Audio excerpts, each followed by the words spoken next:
ওর কথা হলো যেটা কি আল্লাহর সাথে সম্পর্ক রাখি, তাহলে আল্লাহ রাব্বুল আলামিন সর্বক্ষণ আমাকে ছেড়ে আল্লাহ যাবেন না।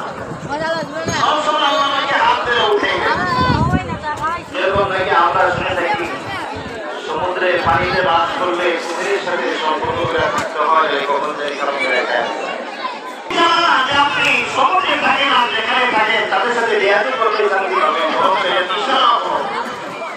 বান্দা তুমি জমিনে থাকো আর পানিতে থাকো, পাহাড়ে থাকো আর জঙ্গলে থাকো, সর্বদা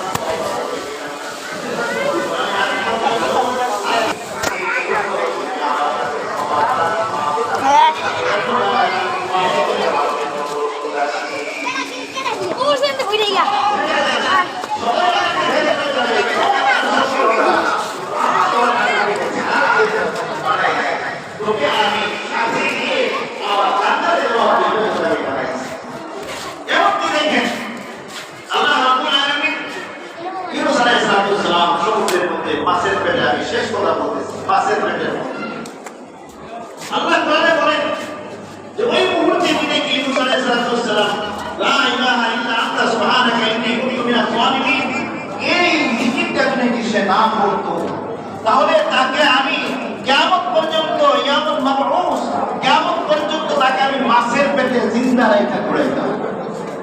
অপরাধ কি ছিল? আযাব আসবে, আল্লাহ বলেন বস্তি আযাব আসবে। উনি আল্লাহর অনুমতি ছাড়াই সেখান থেকে বের হয়ে গেছেন। আল্লাহ আযাব আসতেছে, আমি কি বের হবো? সে বলেন